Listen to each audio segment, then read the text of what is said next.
قرآن مجید سورہ بقرہ اللہ تبارک و تعالی نے ارشاد فرمایا یا ایھا الذین آمنوا کتب علیکم الصیام، اے ایمان والو تم پر روزے فرض کیے گئے، کما کتب علی الذین من قبلکم، اسی طرح جس طرح تم سے پہلے لوگوں پر فرض کیے گئے تھے، لعلکم تتقون، تاکہ تم پرہیزگار ہو جاؤ، متقی ہو جاؤ، اللہ سے ڈرنے والے بن جاؤ، گناہوں سے بچنے والے بن جاؤ، اپنی زندگی کو رب رسول کے احکامات کی روشنی میں گزارنے والے بن جاؤ۔ روزہ ایک پریکٹس ہے، ایک مجاہدہ ہے، ایک جد و جہد ہے۔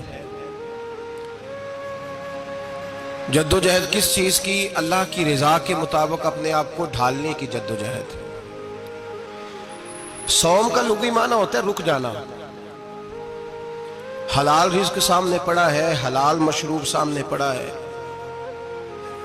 حلال رشتہ بیوی کا موجود ہے، لیکن ان سب چیزوں سے حالت روزہ میں رکنا، اللہ کی رضا کے لیے رکنا، اس کا نام روزہ ہے۔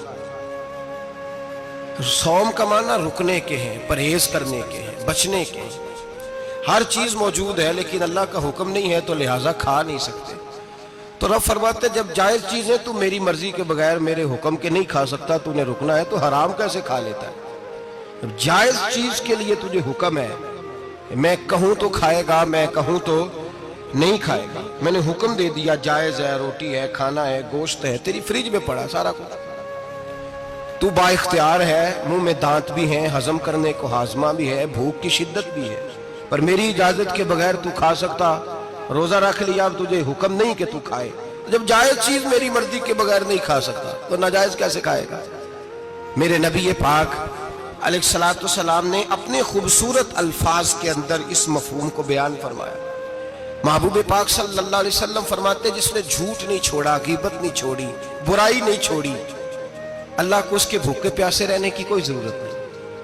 وہ کاہے کا رکا ہے؟ جب کوئی کام تو اس نے اللہ کی رضا والا کیا نہیں۔ روزہ رکھ کے دغا کر رہا ہے، روزہ رکھ کے جھوٹ بول رہا ہے، روزہ رکھ کے کم ماپ رہا ہے، تول رہا ہے، دھوکہ دے رہا ہے، رشوت لے رہا ہے، فراڈ کر رہا ہے، حرام کا مال کٹھا کر کے کہتا ہے اس میں سے چلو 10 دیگیں بھی پکا دیں گے۔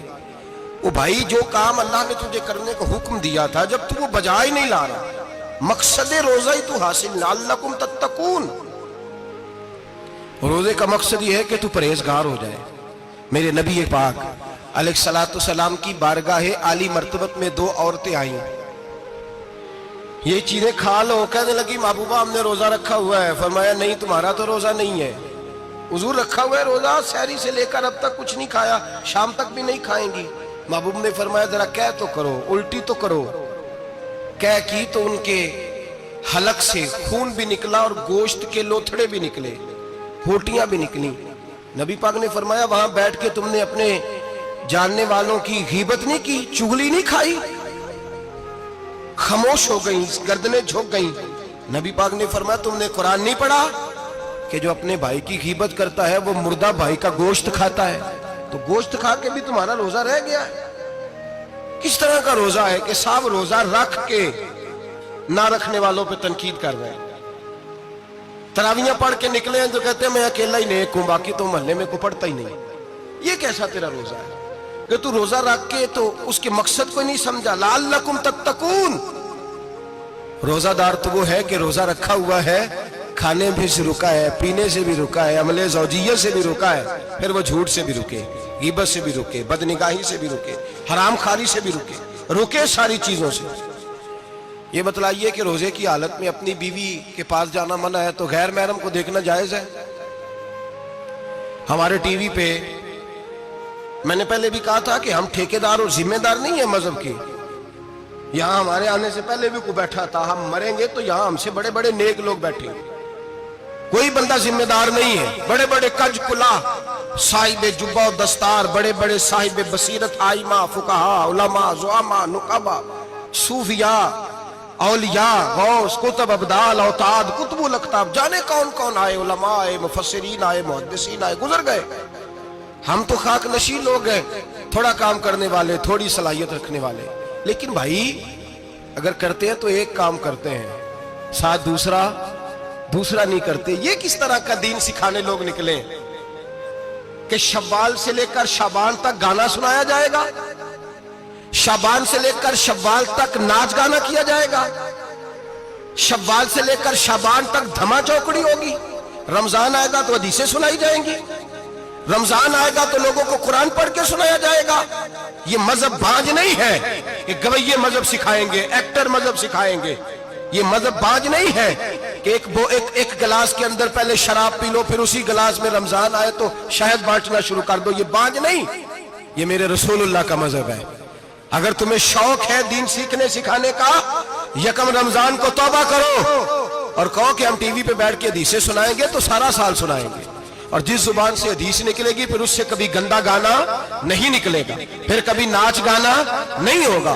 یہ کون سا مذہب ہے جو بیویاں سکھا رہی ہیں؟ یہ کون سا دین ہے جو عورتیں سکھا رہی ہیں؟ میرے رسول پاک صلی اللہ تعالیٰ علیہ وآلہ وسلم کا وہ مذہب ہے کہ میرے اعلیٰ حضرت فاضل بریلوی رحمت اللہ علیہ نے فرمایا مرد کے لیے جائز نہیں کہ وہ عورت کی زبان سے میلاد بھی سنے، نعت بھی سنے، مرد کے لیے جائز نہیں، مرد کو مرد سکھائے گا، عورت سکھائے گی تو عورتوں کو سکھائے گی۔ بے شک آپ سویرے فتویٰ دیجئے کہ چھوٹی سی مسجد میں بیٹھ کے، چھوٹے سے کونے میں بیٹھ کے چھوٹا سا مولوی، اور وہاں تو اتنے بڑے مفتی ٹی وی پہ بیٹھے ہوئے ہیں، وہ غلط ہے تو صحیح ہے کیسے ہو گئے؟ سنو، میرے نبی پاک علیہ السلام کے مذہب کا حسن یہ ہے کہ اسلام کہتا ہے ایک نظر بی بی کو دیکھا کسی نے غلطی سے تو معافی ہو جائے گی، دوسری نظر شہوت سے دیکھا تو حرام ہے اس کے لیے، وہ پاکستان کا مولوی ہو یا سعودی عرب کا شاہ ہو، کسی کے لیے عورتوں کے بیچ پھرنا اٹھنا بیٹھنا جائز ہے۔ میرے نبی پاک صلی اللہ تعالیٰ علیہ وسلم نے فرمایا ہے میں عورتوں سے مصافحہ کرنے نہیں آیا، اور میرے نبی پاک صلی اللہ علیہ وسلم نے فرمایا ہے، حضور فرماتے ہیں لیکن کتا بالکل ناپاک نہیں ہوتا، کتے کا تھوک ناپاک ہوتا ہے یا کتا گیلا ہو جائے تو ناپاک ہوتا ہے، لیکن خنزیر سارا ناپاک ہوتا ہے، کل ناپاک ہے خنزیر۔ نبی پاک نے فرمایا خنزیر بھی ہو اور گند میں لتھڑا ہوا بھی ہو، پیشاب میں لتھڑا ہوا ہو، گوبر میں لتھڑا ہوا ہو، پخانے اور فضلے میں لتھڑا ہوا خنزیر ہو، اس کا جسم تیرے ساتھ ٹکرا جائے تو اتنا برا نہیں جتنا غیر محرم عورت کا وجود تیرے ساتھ ٹکرا جائے تو برا ہے۔ اس حد تک میرے نبی پاک صلی اللہ علیہ وسلم اور گنبد کے معاملے میں فتویٰ دینے والے، یا رسول اللہ کہنے پر کفر کا فتویٰ دینے والے اور بڑی بڑی باتیں کرنے والے خاموش کیوں ہو گئے؟ یا ایھا الذین آمنوا لا تتخذوا اليہود والنصارى اولیاء، رب فرماتا ہے یہودیوں اور عیسائیوں کو دوست نہ بناؤ، یہ تمہارے دوست ہو سکتے، یہ تمہارے سجن ہو سکتے، جب عرش کا مالک کہہ رہا ہے سجن نہیں ہو سکتے تو دوستی کی بات کیسے بڑھا رہا ہے؟ یا رسول اللہ ہمارے سجن کون ہو سکتے ہیں؟ فرمایا تمہارا دوست وہ ہو سکتا ہے جو محمد عربی کا غلامی کرنے والا ہو، جو رسول اللہ کی نوکری کرنا ہو دوست ہوگا، دوسرا دوست ہو سکتا؟ کوئی ایکٹر مذہب نہیں سکھائے گا، کوئی گویہ مذہب نہیں سکھائے گا۔ حضرت جناب سیدنا جنید بغدادی، بغداد کے پیر سے کسی نے پوچھا تھا آج سے 1100-1200 سال پہلے، وہ تو زمانہ ویسے نیکی اور پرہیزگاری کا تھا، کہا بابا جی مرد اور عورت نیک ہو، بغیر پردے کے، بغیر حجاب کے، بغیر دیوار کے بیٹھ کر ایک دوسرے کو دین سکھا سکتے ہیں؟ حضرت صاحب بتائیے مرد اور عورت نیک ہو تو بغیر پردے اور حجاب کے ایک دوسرے کو دین سکھا سکتے ہیں؟ تو حضرت جنید بغدادی فرمانے لگے سکھانے والا حسن بصری ہو اور سیکھنے والی رابعہ بصری ہو تو پھر بھی بغیر پردے کے بیٹھنے کی اجازت نہیں۔ تو مفتی صاحب کو اجازت کس نے دی؟ مولانا صاحب کو اجازت کس نے دی؟ بڑا وہ نہیں ہوتا جو ٹی وی پہ زیادہ آتا ہے، بڑا وہ ہوتا ہے جو رسول اللہ کے دین پہ عمل زیادہ کرتا ہے۔ حضرت عبداللہ ابن مسعود رضی اللہ تعالیٰ عنہ فرماتے ہیں زیادہ باتیں کرنے والا عالم نہیں ہوتا۔ حضور پھر عالم کون ہوتا ہے؟ فرمایا پڑھو قرآن، انما یخشی اللہ من عبادہ العلماء، فرمایا بڑا عالم وہ ہوتا ہے جو اللہ سے زیادہ ڈرتا ہے، اس لیے کہ رب فرماتا ہے میرے بندوں میں سے جو عالم وہ ہیں جو اللہ سے زیادہ ڈرتے ہیں، خوف رکھتے ہیں۔ تو میرے بھائی رمضان المبارک میں بچنا ہے، پرہیز کا وقت ہے، تو کوئی شخص بھی کوئی شو نہ دیکھے، میری منت ہے آپ حضرات، کوئی شو نہ دیکھے۔ عورت کا تو پردہ ہے تو ہمیں تو تماشے پہ لگا دیا گیا، عجیب قسم کے ایکٹر آ گئے اور مذہب سکھا رہے ہیں۔ میری اپیل ہے آپ سے کہ سحری افطاری کے وقت ٹیلی ویژن بند رکھیں، کیا چیز کھول کے رکھیں؟ یا قرآن کھول کے رکھیں یا رسول اللہ کا فرمان کھول کے رکھیں، اللہ رسول کی طرف توجہ رکھیں، وہ سیکھنے سکھانے کا وقت ہے۔ چھوڑیں گویوں سے دین سیکھا جائے گا، ہمیں کوئی شکوہ نہیں، یہ پکی توبہ کریں، سویرے آئیں، آئیں آکے دین سکھائیں، اور میں ان سے بھی اپیل کروں گا کہ آؤ دین سکھاؤ۔ حضرت فضیل بن عیاض فرماتے ہیں میں ڈاکو تھا، کبھی کبھی چھپ چھپا کے جمعہ پڑھا کرتا تھا، پھر میں نے توبہ کی تو سچی توبہ کی، پھر میں نے توبہ کی تو رب کو راضی کرنے والی توبہ کی، پھر میں نے توبہ کی تو چھوڑی ہر شے، غریبوں کا لوٹا ہوا مال واپس کیا، جس کے پیسے نہ دے سکا اس کے گھر میں جا کے اس کی بھینسوں کو چارہ ڈالا، اس کے اونٹوں کی خدمت کی، میں نے قرضے چکائے۔ فرمایا میں سچی توبہ کر کے مسجد آیا، جس خطیب کے پیچھے میں جمعہ پڑھا کرتا تھا وہ میرے ہاتھ پہ بیعت کر کے مرید ہو گیا۔ اللہ تبارک و تعالیٰ نے اپنے بندوں کے دل میری طرف پھیر دیے، پھر تمہیں اس میں انعام دینے کی ضرورت نہیں پڑے گی، پھر تم کٹیا نشین بن کے بھی دین پھیلاؤ گے تو اللہ اس میں تاثیر پیدا فرما دے گا۔ تو روزے کا معنی رکنا ہے، روزے کا معنی بولیے، روزے کا معنی رکنا، کس سے؟ جھوٹ سے، غیبت سے، بدی سے، بدنگاہی، کھانے پینے۔ روزہ کس پہ فرض ہے؟ امیروں پہ کہ غریبوں پہ؟ جی کہنے نے میرا تو کام ہی محنت مزدوری والا، میں کیسے روزہ رکھوں؟ میں تو دیہاڑی لگاتا ہوں تو روزہ کیسے رکھوں؟ میں نے نہیں کسی حدیث میں پڑھا کہ روزہ وہ رکھے جو دفتر میں بیٹھتا ہے۔ صحابہ کے زمانے میں تو دفتر ہوتے ہی نہیں تھے، کسی جگہ نہیں لکھا ہوا روزہ وہ رکھے گا جو اے سی میں بیٹھتا ہے، تب تو اے سی تھے ہی نہیں۔ حضرت ابوبکر صدیق رضی اللہ تعالیٰ عنہ سے لے کر جناب بلال تک سارے اپنے ہاتھ سے کام کرتے، سارے اپنے ہاتھ سے کام کرتے، سارے۔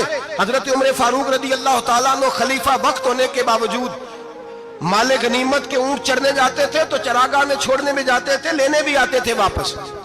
سارے لوگ اپنے ہاتھوں سے مشقت والے کام کرتے، حضرت بلال مزدوری کرتے، سلمان فارسی مزدوری کرتے، مقداد مزدوری کرتے، صحابہ مزدوریاں کرتے، روزے رکھتے، اور رمضان کے جانے کا وقت ہوتا تو در رسول پہ کھڑے ہو کے عرض کرتے محبوبہ دل نہیں بھرا، دل کرتا ہے کبھی رب سارا سال ہی روزے عطا کرے، سارا سال رمضان دے تو ہم سارا سال روزے رکھنے کو تیار ہیں۔ جذبہ تھا، طاقت تھی، ہمت تھی۔ آج نوجوان لڑکا ہے کہتا ہے مجھ سے بھوک برداشت نہیں ہوتی۔ میرے بھائی رب بیماری لا دینا، اللہ سے دعا مانگے اللہ شفائے عطا فرمائے، اور دعا کرے اللہ آزمائش سے محفوظ فرمائے۔ آپ یقین کریں میں نے لوگوں کو دیکھا ہے حلق سے قطرہ نہیں اترتا، خوراک کی نالی لگی ہوئی ہے، اعلیٰ غذائیں پکی ہوئی پڑی ہیں، عرش کا مالک کہتا ہے میں تیرے حلق سے گزرنے نہیں دوں گا، قانون بن گیا۔ میں نے دیکھا ہے ڈرپ پہ لوگ زندہ ہے، بوتل لگی ہوئی ہے، گلوکوز کی، گزارا چل رہا، اعلیٰ غذائیں پڑی ہیں، لاکھوں روپیہ تجوری میں پڑا ہے۔ مالک کہتا ہے تو نہیں کھا سکتا تو وہ کھانے نہیں دیتا، نہیں کھانے دیتا۔ ایک شخص یورپ کے علاقے کا، میں کسی کالم نویس کا پڑھ رہا تھا، وہ کہتا ہے میری خربوں میں جائیداد ہے لیکن میرے معدے میں ایسی تکلیف ہے کہ میں آٹے کو چھان کر جو اوپر سے بورا نکلتا ہے صرف وہ کھا سکتا ہوں، اس کے علاوہ میں کائنات کی کوئی نعمت کھا نہیں سکتا۔ اور میرے بھائی وہ جب چاہے تو بڑے بڑے کھانے کھانے سے تجھے روک دے، تیرے دانت چبانے کے قابل نہ رہے، زبان نگلنے کے قابل نہ رہے، معدہ تیرا ہضم کرنے کے قابل نہ رہے، وہ جب چاہے تو جو مرضی کر لے۔ وہ کہتا چل تو میری مرضی پہ چلنا، ایک مہینہ میرے کہنے پہ نہ کھا، ایک مہینہ میرے کہنے پہ نہ کھا تو یا اللہ تو کیا کرے گا؟ فرمایا صوم تصحو، میرے نبی پاک نے فرمایا تم روزے رکھو اللہ تمہیں صحت عطا فرما دے گا، اللہ تندرستیاں دے دے گا، شفائیں دے دے گا۔ تم روزے رکھو اللہ تمہیں، سبحان اللہ، اللہ تمہیں، اللہ طاقت دیتا ہے، ہمت دیتا ہے، اللہ ہمت دیتا ہے۔ میں نے دیکھا ہے، میں نے بزرگوں کو دیکھا ہے، ضعیف لوگوں کو دیکھا ہے، کمزور لوگوں کو دیکھا ہے، میں نے دیکھا ہے روزے رکھتے ہوئے، مزدوروں کو دیکھا ہے روزے رکھتے ہوئے۔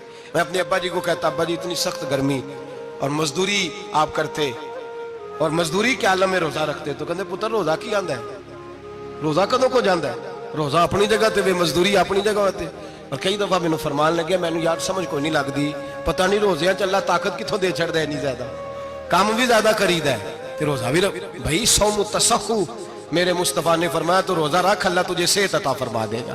رب تعالیٰ تجھے، یہاں ہوٹل کھلے ہوئے ہیں، یہاں عجیب حالات ہیں، ہوٹل کھلے ہوئے ہیں، لوگ بہانے ڈھونڈتے پھرتے ہیں، کہتے ہیں کٹ لگ گیا تھا، ذرا تھوڑا سا خون نکل آیا، سنی پلاس لگائی ہے تو روزہ نہیں رکھا، یہ ذرا مجھے تھوڑی دقت ہو گیا تو میں نے روزہ نہیں رکھا، کھانسی لگ گئی ہے تو روزہ نہیں رکھا۔ او خدا کے بندے، روزہ تو نعمت ہے۔ اور سبحان اللہ، میرے نبی پاک نے فرمایا لکل شیء زکات و زکات الجسد الصوم، فرمایا ہر شے کی زکات ہوتی ہے، وجود کی زکات روزہ ہے، روزے رکھو جسم کی زکات نکل جائے گی۔ فاقہ کرنا بھی میرے نبی پاک کی سنت ہے، مسواک کرنا بھی سنت ہے اور فاقہ کرنا بھی. مسواک والی سنت زیادہ اپناتے ہیں لوگ, فاقہ کرنا